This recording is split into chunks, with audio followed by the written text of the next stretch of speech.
du PNP ou de la C14. Mais je l'ai dit dans ma déclaration liminaire, nous avons un axe programmatique qui s'étend de 2017 à 2020. Nous avons fait des propositions.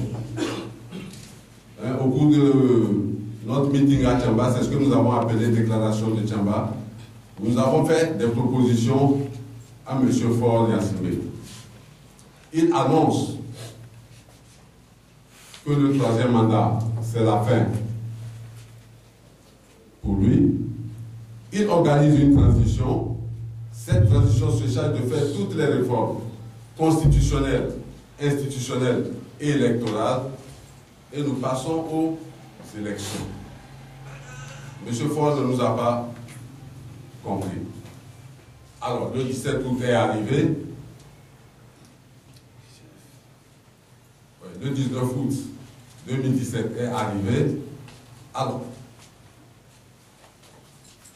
l'extrémité de cette déclaration de Tchamba, c'est qu'en 2020, si M. Faure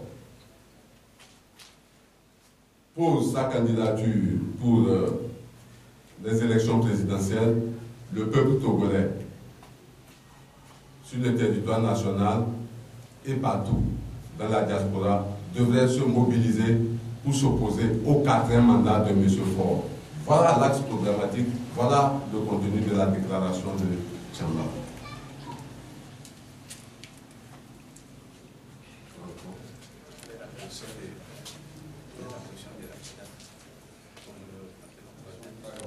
Les militants du PNP achelés. Mais je ne sais pas si vous êtes au courant de ce qui se passe.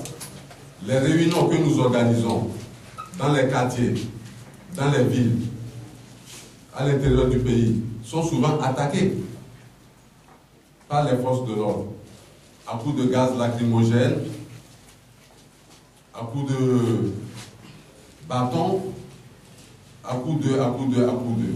Vous avez certainement des images.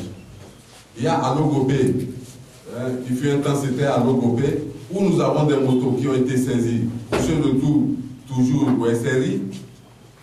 À l'intérieur du pays, c'était une casse à Agné. Vous avez aussi vu les images. Ça, ce sont des harcèlements. Ça, c'est visible. Ça, nous n'inventons rien. Voilà au niveau du harcèlement. Et ça rentre dans le non-respect quand même des activités d'un parti politique légalement constitué.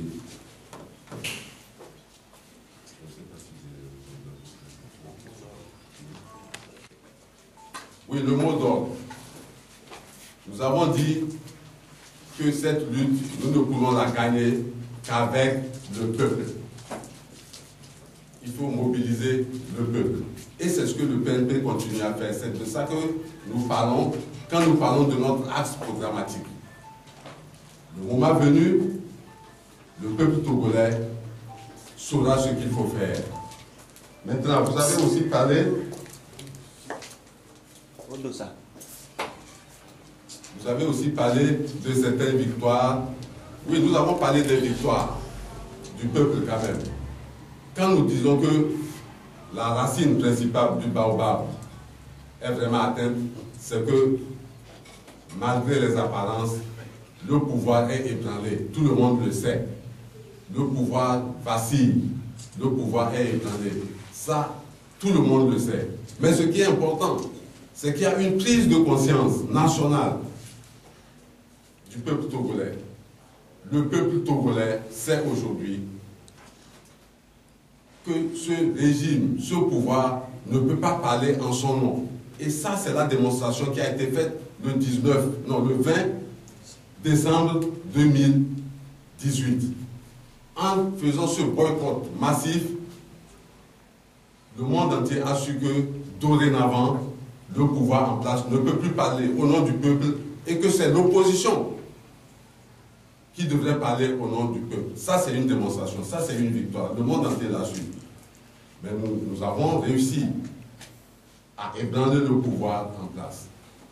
Ça, il faut le connaître. Et aujourd'hui, tout le monde est conscient. En tout cas, le peuple togolais est conscient que ce régime, ce pouvoir n'est pas invincible. C'est pour ça que nous disons la victoire n'est pas loin. Mais il faut continuer à travailler. Ce n'est pas sur un coup de baguette magique que ça va changer. On continue à travailler. Mais la victoire n'est pas loin. Nous avons ébranlé le régime. Nous devons continuer à travailler par la mobilisation. Mais quand nous disons d'être attentifs au mot d'ordre, oui, incessamment, le mot d'ordre sera donné. C'était ma question. Oui. Qui va? Est-ce que c'est le PNP ou bien c'est la coalition? Le PNP donnera un mot d'ordre. Parce que le PNP, quand même, c'est une entité. Au sein de la C14, le PNP est une entité. Et ici, je parle au nom du PNP.